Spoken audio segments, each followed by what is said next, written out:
ditekan dengan segala macam kekuatan, dengan segala macam ancaman, tapi generasi itu bisa survive, bisa bertahan. Kenapa? Karena generasi itu dipandu oleh mukjizat, yakni Al-Quran. Ketika mendapatkan serangan-serangan, ketika ditawan, ketika ditangkap, ketika dibantai, dan yang lain-lain, turunlah ayat-ayat untuk menguatkan iman. Maka dengan mukjizat itu ada sebuah generasi yang selama 13 tahun mendapatkan perlawanan yang luar biasa, kemudian bisa bertahan, sehingga mereka akhirnya bisa hijrah selamat sekitar 70-an orang. Assalamualaikum warahmatullahi wabarakatuh. Alhamdulillah wassalatu wassalamu ala Rasulillah wa ala alihi wa ashabihi wa mawalah. Asyhadu an la ilaha illallah wahdahu la syarikalah wa asyhadu anna Muhammadan abduhu wa rasuluh la nabiyya wa la rasula ba'dah. Segala puji kita haturkan untuk Allah Tuhan semesta alam, Ar-Rahman Ar-Rahim. Ar-Rahman Maha penyayang kepada seluruh makhluknya, Ar-Rahim Maha pengasih kepada orang-orang beriman. Salawat serta salam semoga senantiasa tercurah kepada junjungan kita Nabi Muhammad sallallahu alaihi wasallam, serta keluarga beliau dan orang-orang yang mengikuti jalan hidup beliau dengan baik hingga hari kiamat kelak. Kita memohon kepada Allah SWT agar Allah menetapkan kita tetap istiqomah di jalan Islam dan juga kelak mendapatkan syafaat dari Rasulullah sallallahu alaihi wasallam. Allahumma amin. Sebelum kita mulai kajian kita berdoa kepada Allah semoga pahala kajian kali ini mengalir tidak hanya kepada kita yang hadir di sini, tapi juga kepada bapak ibu kita, kepada bapak ibu mertua kita, pada kakek nenek kita, para pendahulu kita, juga kepada guru-guru kita, kiai kita, ulama-ulama kita, ustadz kita. Jamaah rahimakumullah, tadi sudah berbuka puasa. Alhamdulillah, puasa Senin Kamis di Masjid Nur Mirah ada sajian berbuka puasa, meskipun masjidnya sedang membangun, tapi takmirnya tidak pelit ya. Alhamdulillah. Karena ada takmir-takmir lain itu yang uangnya itu seperti kalau sudah masuk kas masjid seperti masuk surga, mau masuk tidak mau keluar. Nah, ini. Tapi Masjid Nur Mirah alhamdulillah uang yang masuk itu segera dibuat jadi program-program ini yang benar seperti ini. Masjidnya ada makan-makannya. Masjid makan-makan itu kita mengamalkan surah Ibrahim ayat 37. Surah Ibrahim ayat 37 itu dasar dari masjid makan-makan. Masjid 3M, masjid makan-makan. Jadi kalau di Al-Falah ada sebutan masjid makan-makan. Di Jogokarian juga ada makan-makannya. Surat Ibrahim ayat 37. Allah SWT berfirman, doa Nabi Ibrahim, Rabbi inni askantu min dzurriyyati biwadin ghairi dzar'in inda baitikal muharram rabbana wa taqabbal doa. Ya Allah, aku tempatkan anak cucuku, sebagian anak cucuku di sebuah lembah yang kering kerontang di sisi rumahmu yang mulia, yakni di Ka'bah, liyuqimus shalah, agar mereka mendirikan salat. Maka agar mereka mendirikan salat, ya Allah, saya ajukan proposal. Faj'al afidatan minan nasi tahwi ilaihim, jadikan hati sebagian manusia itu condong pada mereka, warzuquhum, dan beri mereka rezeki. Ya Allah, agar anak cucuku itu mau salat, beri mereka rezeki, la'allahum yashkurun, agar mereka bersyukur dengan salat. Maka mengundang orang salat dengan makan-makan itu mengamalkan surat Ibrahim ayat 37 atau 38 Pak? 37 ya, saya ralat ya, ayat 37 insyaallah. Jadi benar, kalau ada puasa sunnah berbukanya di masjid, puasa Ramadan berbukanya di masjid, ada Jumatan ada nasi berkah Jumatnya, kalau perlu malah setiap duhur, Masya Allah. Kalau perlu setiap duhur. Ada sebuah masjid tadi pagi, kiai kami, Kiai Kusnadi Ikhwani ngecek muridnya. Tiba-tiba datang ke masjid kami di Purbayan, Kiai Kusnadi Ikhwani dari Masjid Raya Al-Falah Sragen, jauh-jauh datang ke Solo ngecek muridnya subuhan di masjid atau tidak. Masya Allah. Alhamdulillah waktu itu kami sedang majelis tadabbur Quran, tapi tadi menjelaskan Syama'il Muhammadiyah, bukan tadabbur Quran. Alhamdulillah lulus ujian dari guru, Mas. Dulu Ustadz Mu'inuddin rahimahullah juga begitu, ngecek muridnya itu sampai ke Jakarta, dicek sholat subuhnya itu di masjid atau tidak, Masya Allah. Masjid ada makan-makannya. Masjid jadi tempat yang aman. Ada di Solo ini, ada tidak yang tidak mendapatkan keamanan terutama ketika malam? Ada orang-orang yang tidak bisa tidur, tidak punya rumah. Mereka tidur di luar itu tidak aman. Maka kalau Masjid Nur Mirah, Masya Allah, bisa menyediakan tempat yang aman. Sebagaimana surat Al-Baqarah ayat 134, coba dicek ya. Wa idh ja'alnal baita masabatan linnasi wa amna. Dan ketika kami jadikan masjid itu masabatan, tempat berkumpulnya manusia, wa amna, dan tempat yang aman. Zaman dahulu Baitullah Mekah jadi tempat yang aman karena banyak perampok-perampok, penyamun. Tapi ketika mereka masuk Masjidil Haram, ketika mereka masuk Mekah, mereka tidak lagi merampok. Kenapa? Karena di sana ada Ka'bah dan mereka semuanya hajinya ke sana. Jadi tempat haji tidak boleh dirampok. Maka Masjidil Haram menjadi solusi keamanan. Begitu pula misalkan bisa jadi masjid-masjid di kota Solo itu bisa menjadi solusi keamanan bagi orang-orang yang tidak punya, Insya Allah, tidak punya rumah. Tidak punya rumah, tidak apa-apa, bisa tinggal di masjid. Di Masjid Raya Al-Falah begitu. Di Masjid Sejuta Pemuda, Mas Anggit cerita, sudah viral juga. Orang-orang tidur di masjid waktu itikaf. Kemudian kalau masjid yang lain itu diusir, di sana malah dibelikan bantal. Dibelikan bantal, dibuat konten viral. Maka waktu itu Mas Anggi sedang punya PR menyelesaikan pembebasan lahan 300 juta kalau tidak salah, selesai hanya dalam hitungan jam atau hari. Masya Allah. Ya. Gara-gara konten bantal. Bisa Masjid Nur Mirah. Banyak sekali tukang becak, ojol yang tidak punya tempat menginap disediakan di Masjid Nur Mirah. Masya Allah. Dibuat konten, moga-moga viral. Barusan kami dapat kabar Masjid Sejuta Pemuda tadi baru saja per hari ini atau kemarin ya mendapatkan wakaf 800 juta. 800 juta dari salah satu konten mereka. Insya Allah. Karena konten-konten mereka konten-konten kepedulian. Dakwahnya dakwah kepedulian. Kalau dakwah pengajian itu orang jarang mau infak. Untuk konsumsi pengajian itu yang infak ya yang ketua takmirnya. Bendaharanya. Kalau dakwahnya dakwah kepedulian, orang-orang tidak punya makanan diundang tiap duhur di Masjid Nur Mirah bisa makan, Masya Allah. Itu insya Allah gampang sekali nyari dananya, insya Allah. Yang tadinya tidak sholat datang ke masjid makan kemudian sholat. Yang tadinya tidak sholat tidur di masjid dibangunkan subuh kemudian sholat. Di Indonesia ini banyak sekali orang yang belum sholat kaum muslimin. Sampai di Masjid Baitul Huda kalau tak salah Cikarang, tadi kiai kami bercerita, orang yang jadi masjid itu mengadakan makan setiap duhur, yang datang ojol-ojol itu banyak sekali. Sampai di antara mereka itu ada yang tanyanya begini, Pak, kalau duhur itu berapa rakaat? Masya Allah. Duhur itu berapa rakaat? Nah, itu PR kita semua. Kalau bapak-bapak ini kalau puasa berbuka puasa itu orang-orang muktasib dan sabiqun bil khairat. Mad'u kita, target dakwah kita ini banyak yang dzalimun li nafsih.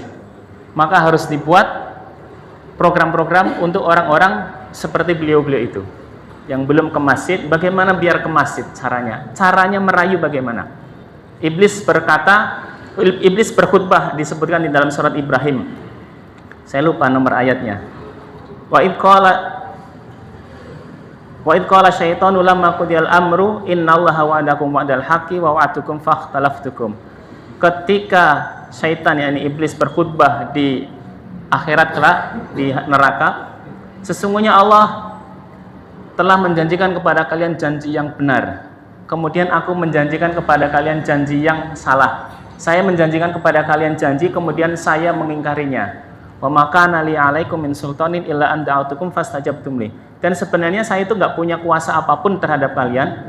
Saya itu pokoknya janji saja, terus kalian manut saja gitu. Gitu. Jadi orang-orang itu banyak masuk neraka itu karena tertipu janji. Banyak orang itu terperosok itu karena tertipu janji. Benar apa benar? Benar apa benar? Benar. Tertipu janji, janji-janji, Masya Allah. Janji palsu. Janjinya asli Pak, pembuktiannya yang palsu. Itu setan itu begitu, itu programnya iblis, memang begitu caranya iblis. Dan itu sudah disebutkan di dalam surah Ibrahim. Makanya orang-orang beriman jangan sampai kalah dengan setan merayu orang-orang manusia. Kita harus pintar-pintar merayu. Dakwah itu bagaimana biar bisa merayu umat. Karena target dakwah kita itu ada yang sabiqun bil khairat, orang-orang yang bersegera dalam kebaikan. Nah, ini nggak usah didakwahi, datang sendiri. Di Masjid Nur Mirah ada kajian pada maghrib, datang. Karena sabiqun bil khairat. Kemudian ada orang-orang yang muktasid, ada orang-orang yang pertengahan. Nah, ini diundang datang. Ada orang-orang yang ngedolimu li nafsih. Ini nggak mau mikir akhirat. Harus dirayu dulu. Nah, ini Rasulullah ini senang merayu mereka. Ada yang dikasih kambing, ada yang dikasih domba, ada yang dikasih unta, ada yang dijanjiin nanti kamu bakalan memakai mahkotanya Kisra Persia dan lain-lain. Rasul itu pintar pintar merayu. Maka kita juga kaum muslimin jangan sampai kalah dengan setan, karena setan itu sukanya memberikan janji palsu. Insyaallah. Jamaah yang dimuliakan oleh Allah Subhanahu wa taala, judul tadi baru pendahuluan ya. Judul kita kali ini adalah mendidik generasi mukjizat. Apa itu generasi? Generasi itu adalah sekumpulan manusia yang hidup pada satu masa. Kalau berdasarkan kisah Nabi Musa, yang beliau bersama kaumnya terombang-ambing di gurun Sinai, itu satu generasi itu dihitung oleh para ulama 40 tahun Hijriah. Generasinya Nabi Musa yang beliau bawa dari Mesir, diminta untuk berjihad di Baitul Maqdis tapi menolak, maka dihukum 40 tahun. Setelah 40 tahun Nabi Harun meninggal duluan, Nabi Musa kemudian meninggal, kemudian dilanjutkan oleh Nabi Yusha bin Nun. Nabi Yusha bin Nun ini dia pemimpin dari 12 suku Bani Israel. Ada 2 orang yang soleh ya, yang satu namanya Kaleb, yang satu namanya Yusha bin Nun ini yang melanjutkan setelah 40 tahun. Dan di masa kepemimpinan Nabi Yusha ini, Bani Israel yang tadinya tidak mau berjihad sudah mau berjihad, kemudian memenangkan Baitul Maqdis, kemudian masuk ke Baitul Maqdis. Jadi satu generasi itu 40 tahun. Mukjizat itu amrun khariqun lil adah, sebuah perkara yang menyelisihi adat istiadat. Sebuah perkara yang menyelisihi keumuman, itu namanya mukjizat. Selain mukjizat, ada perkara yang menyelisihi keumuman lagi, namanya sihir. Sihir diberikan kepada musuh-musuh Allah, mukjizat diberikan kepada nabi-nabiullah. Ada yang diberikan kepada wali, namanya karomah. Kalau sebagian ustadz merinci lagi, ada maunah dan lain-lain. Ini kita fokus di mukjizat. Mukjizat itu adalah sebuah perkara di luar nalar yang dia mengalahkan hal semisal pada masanya. Hal semisal itu tidak ada yang bisa mengalahkan mukjizat. Dan mukjizat itu Allah berikan sebagai bentuk pertolongan kepada para nabi. Dan mukjizat itu mengalahkan selebritas pada masa itu. Apa kekuatan pada masa itu dikalahkan oleh mukjizat.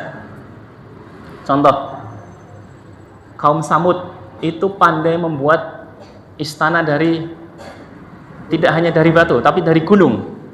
Insya Allah dari gunung. Ada mungkin bapak-bapak yang sudah jalan-jalan ke Arab di sana, di Yordania dan di Yordania ada ya, Petra Yordania dan lain-lain.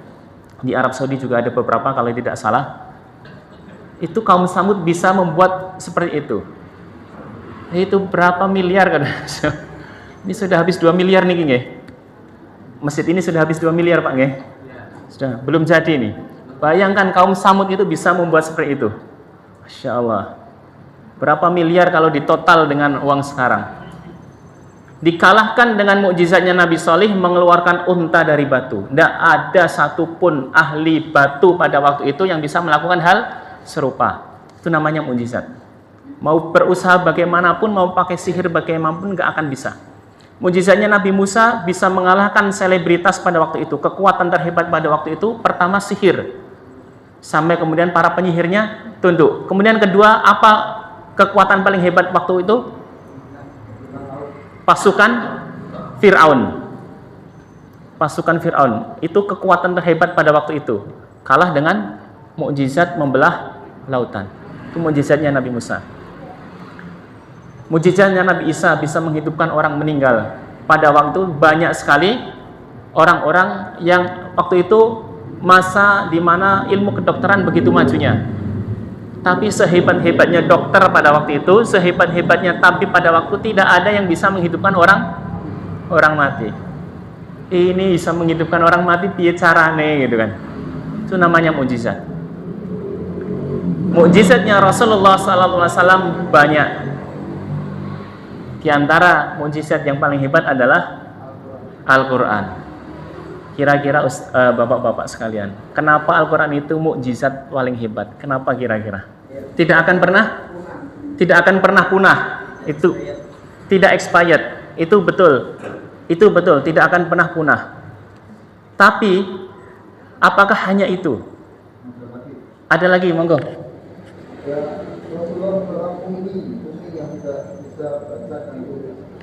Insyaallah. Rasulullah adalah seorang ummi yang tidak bisa baca tulis. Wijama sekalian, mukjizat-mukjizat tadi itu memang benar, Al-Quran itu tidak bisa ditandingi. Itu betul. Tapi kriteria-kriteria tadi itu tidak bisa membuat Al-Quran itu mengalahkan kekuatan pada segala masa, sepanjang masa. Maka mukjizatnya itu mestinya itu lebih tinggi dari itu.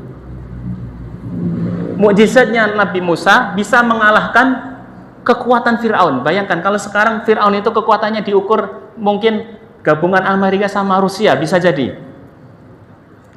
Itu Nabi Musa bisa mengalahkan. Mukjizatnya Nabi Muhammad salah satunya diantaranya adalah Al-Quran. Dan Al-Quran itu satu-satunya mukjizat yang tidak expired, benar, tidak kadaluarsa, dan sampai sekarang masih bisa kita pegang. Dan kalau kita pegang mukjizat itu, maka kita akan menjadi generasi mukjizat yang bisa mengalahkan seluruh kekuatan di muka bumi ini. Oleh karena itu, dahulu ada sebuah generasi mukjizat yang selama 13 tahun di Mekah begitu ditekan dengan segala macam kekuatan, dengan segala macam ancaman, tapi generasi itu bisa survive, bisa bertahan. Kenapa? Karena generasi itu dipandu oleh mukjizat, yakni Al-Quran.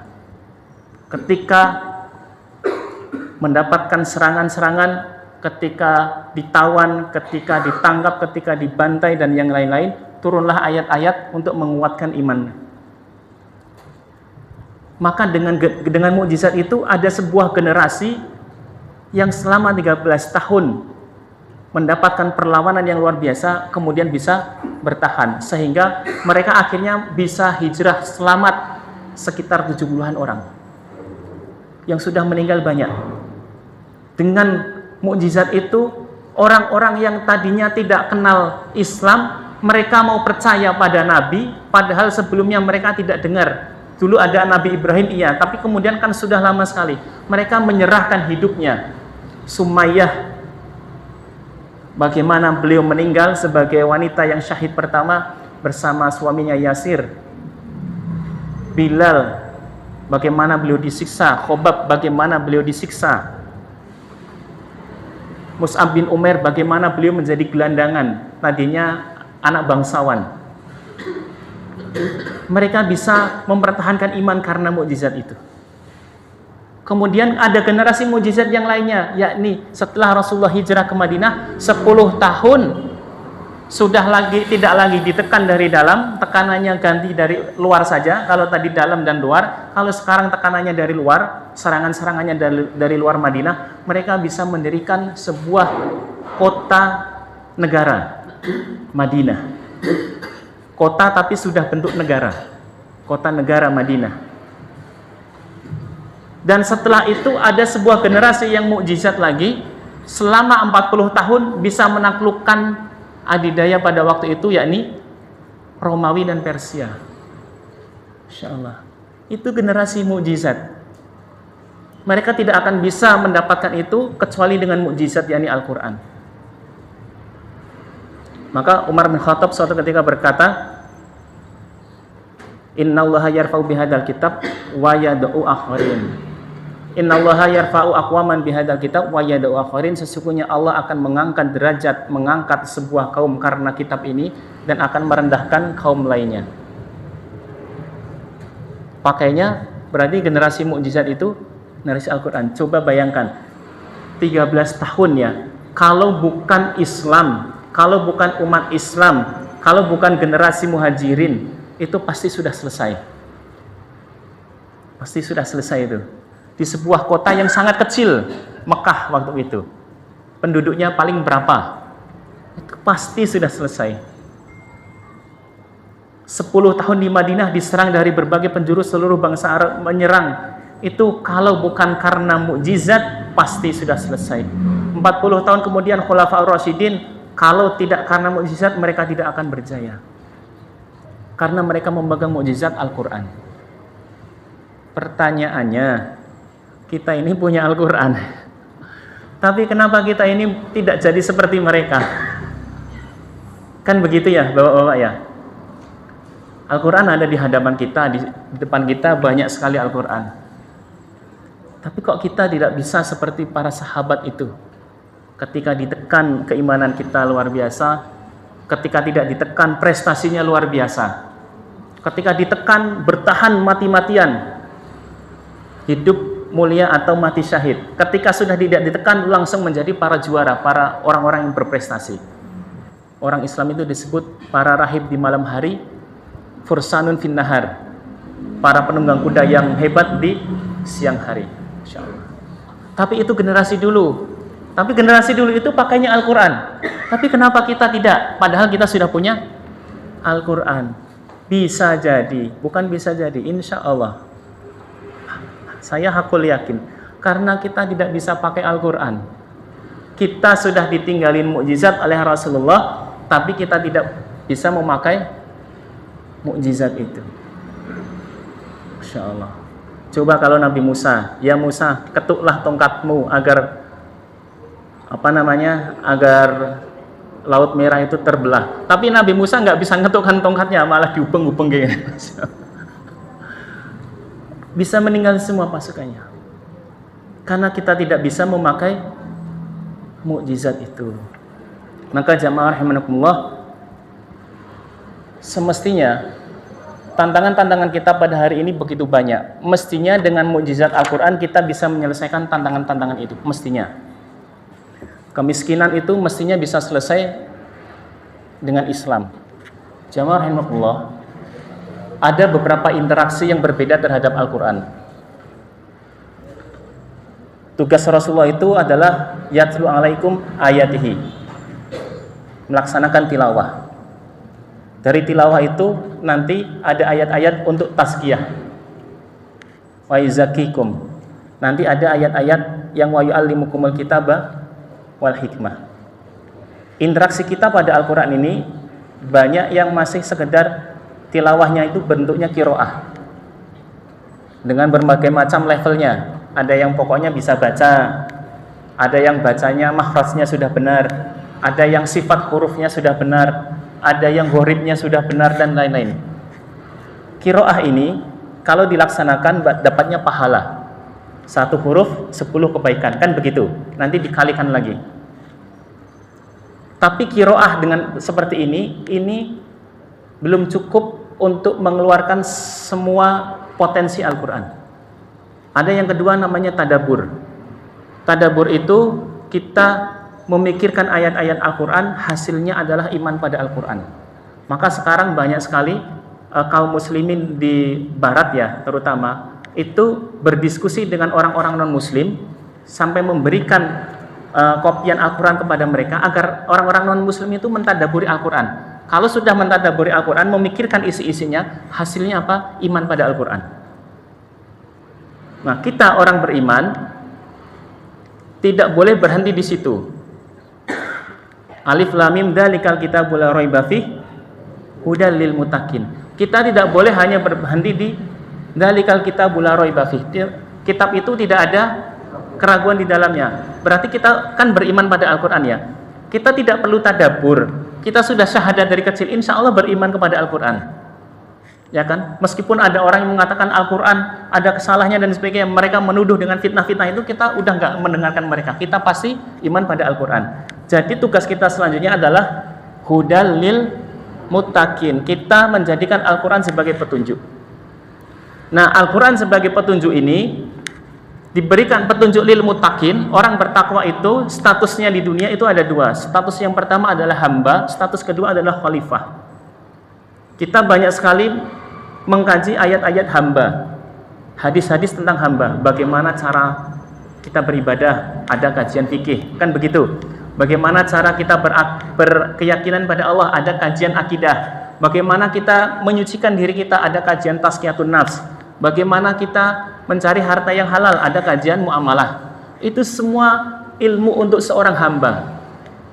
Tapi kita jarang mengkaji ayat-ayat tentang khalifah. Allah turunkan manusia sebagai khalifah, pasti Allah kasih buku panduannya. Pasti Allah kasih ayat-ayat panduannya. Nabi Ibrahim dijadikan imam. Wa idh ta'ala Ibrahim rabbuhu bi kalimatin. Surat Al-Baqarah ayat 134. Allah menguji Nabi Ibrahim. Setelah ujian itu sudah selesai, qala ini ja'iluka linnasi imama. Kami akan jadikan engkau seorang imam, pemimpin bagi umat manusia di muka bumi. Kalau Allah jadikan Nabi Ibrahim pemimpin, kalau Allah jadikan Nabi Adam khalifah, Allah jadikan kita pemimpin dan khalifah, pasti ada caranya, pasti ada panduannya. Nah, sayangnya ayat-ayat panduan untuk menjadi khalifah ini jarang kita bahas. Coba saya tanya, sudahkah ada yang mengadakan pengajian bagaimana membentuk kampung Islami dalam 20 tahun? Ada kira-kira? Belum ada. Rasulullah 10 tahun membentuk kota Islami. Bagaimana kira-kira kita step by step membentuk kampung Islami dalam 20 tahun? Setengah generasi. Bagaimana kita menyadarkan 65% tetangga kita, 65% tetangga kita itu tidak bisa baca Quran. 65% tetangga kita itu by data. Moga-moga nggak jadi itu 70%. Bagaimana caranya mengajak mereka? Bagaimana caranya memenuhi masjid ini setiap 5 waktu dengan manusia untuk sholat? Bagaimana dakwah yang bisa mencapai tujuan wara'aitan nas yadkhuluna fi dinillahi afwaja. Engkau melihat manusia berbondong-bondong masuk agama Allah, berbondong-bondong ke masjid, tidak hanya waktu sholat Jumat saja. Sholat Jumat saja masih banyak yang tidak berbondong-bondong, ya kan? Tidak hanya waktu Idul Adha saja atau Idul Fitri saja. Ini yang nggak banyak kita bahas. Jadi kita ya saat ini jadi hamba, benar jadi hamba. Makanya orang yang memimpin kita bukan kita, karena level kita memang bukan khalifah. Level kita bukan khalifah. Masya Allah, Masjid Solo itu ada 500. Kira-kira mana Masjid Solo yang sudah bisa mengelola zakat mal yang per tahunnya miliaran? Sudah ada? Belum ada. Padahal itu standar Masjid Makmur menurut surat At-Taubah ayat 18. Innama ya'muru masajidallahi man amana billahi wal yaumil akhir wa qama sholata wa ata zakah. Ada sholatnya, ada zakatnya. Ini yang dipraktekkan Jogokarian. Zulkarnain praktek itu fokus bertahun-tahun ayat ini, sholat, zakat, bagaimana memobilisasi umat biar sholat di masjid, bagaimana mengelola zakat mal. Oh, tidak ada yang zakat mal, ayo dimulai dulu takmirnya. Tahun pertama 5 orang yang zakat mal.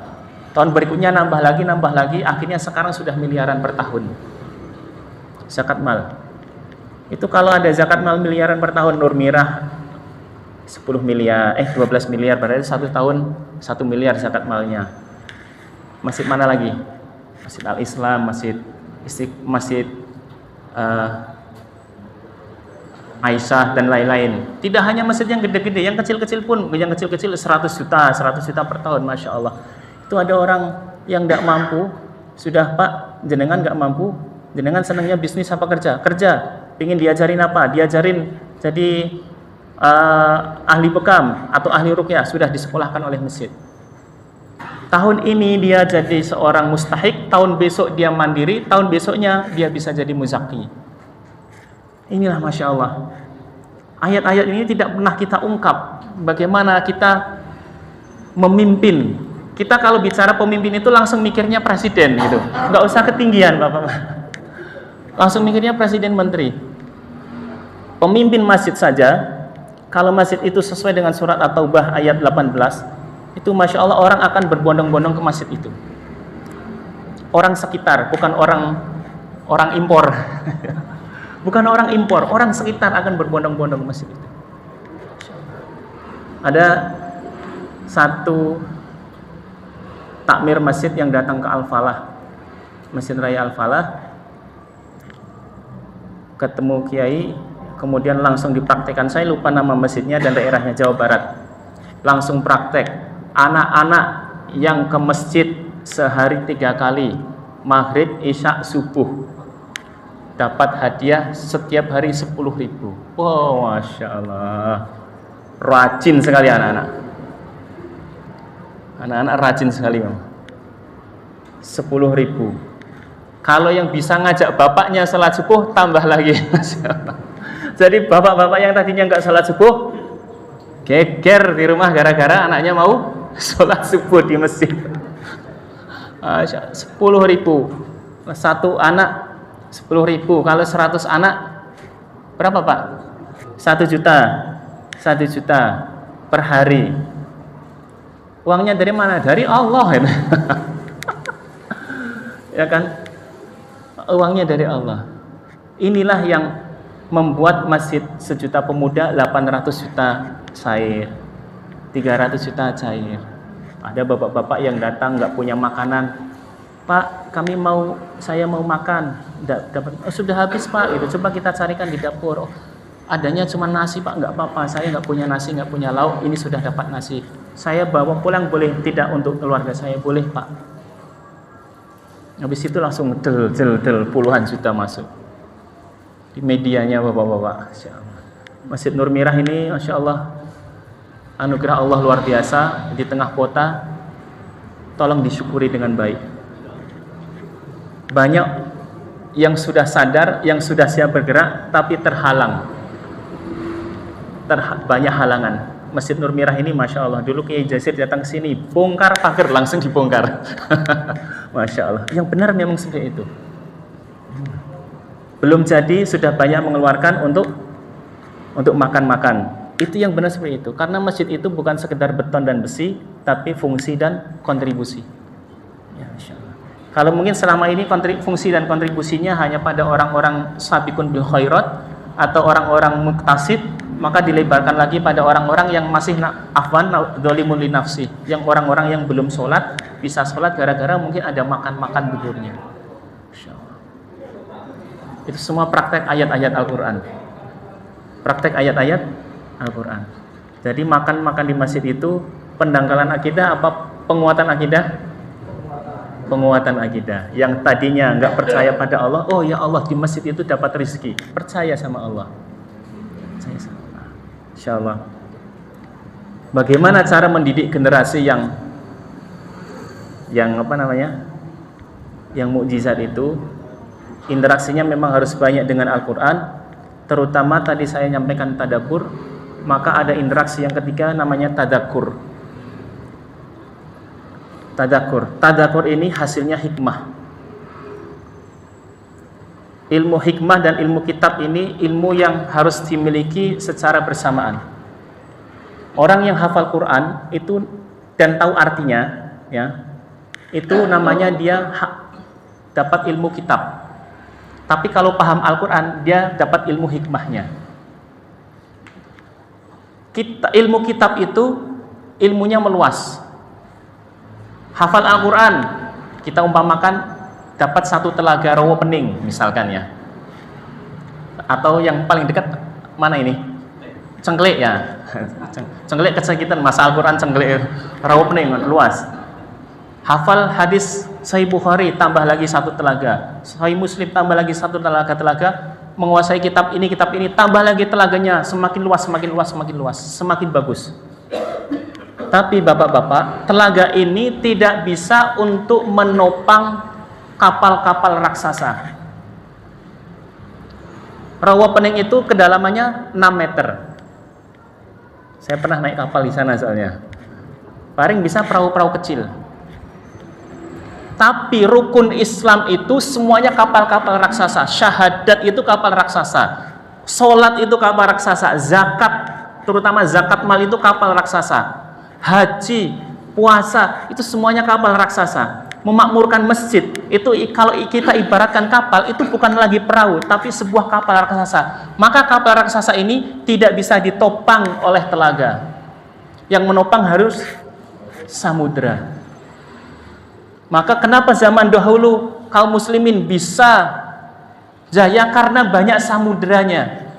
Imam Syafi'i samudra, Imam Ahmad samudra, Harun ar-Rasyid khalifah sekaligus samudra. Khalifahnya hafal Quran, hafal hadis. Maka kawan-kawan yang masih muda-muda, yang belum bisa bahasa Arab, belajar bahasa Arab. Kita nggak akan bisa jaya kalau tidak muncul samudra-samudra. Dulu kita punya samudra, Ustadz Muinuddin, sekarang sudah meninggal, sudah tiada. Ketika beliau meninggal, sudah banyak sekali yang tercerai-berai. Orang yang hanya hikmah saja, dia ibarat punya sumur dalam, tapi tidak luas. Orang yang punya kitab saja, dia luas, tapi tidak dalam, tidak bisa menampung. Dua-duanya tidak bisa menampung kapal raksasa. Maka untuk menampung kapal-kapal raksasa, untuk iqamatuddin dengan sebenar-benarnya, butuh samudra-samudra yang banyak. Maka saya harap di sini kawan-kawan yang masih muda 10 tahun lagi jadi samudra. Allahumma amin. Bapak-bapak yang punya anaknya diarahkan untuk menjadi samudra. Kalau tidak ada samudra-samudra itu, ya kita akan jadi hamba terus. Kita terlalu terlena dengan posisi menjadi hamba sampai lupa kita adalah para khalifah. Moga-moga nanti di sini muncul samudra-samudra, masya Allah, Nur Mirah bisa jadi menara kebaikan. Kajian rutin sebagai hambanya tetap ada, Ustadz, tetap ada, tidak boleh dilepas. Tapi ada kajian-kajian untuk para khalifah-khalifah, para imam. Undang orang-orang hebat yang berprestasi sebulan sekali misalkan. Khusus sebulan sekali bikin yang besar. Dulu kan sudah ada Kiai Jazir, sebulan sekali. Ada nanti Kiai Kusnadi. Ada mungkin nanti bisa ngundang kawan kami masih muda, Ustadz Hamid. Bisa membuat kampung Quran di Bolon, Gondang Rejo. Dari teras rumah, muridnya ratusan, jadi kiai kampung, masih muda, usia 40-an. Nanti bisa ngundang siapa, Ustadz Syihabuddin, ngundang siapa, setiap bulan rutin. Untuk apa? Investasi para imam, para khalifah, orang-orang yang akan memimpin dakwah Solo dari Nur Mirah. Kalau yang hamba sudah banyak, kajian-kajian hamba sudah banyak sekali. Nah, ini saya membuka wacana, janganlah status kita sebagai khalifah kita tinggalkan. Karena dulu Nabi Adam diturunkan sebagai khalifah. Mungkin demikian jamaah rahimakumullah yang bisa kami sampaikan. Aku lu qouli hada wa astaghfirullah li wa lakum. Saya mohon maaf jika ada salah kata, salah sikap. Jika ada benarnya semuanya datang dari Allah Subhanahu wa taala. Jika ada kesalahan, kekurangan, maka datangnya dari minimnya adab kami dan ilmu kami. Assalamualaikum warahmatullahi wabarakatuh.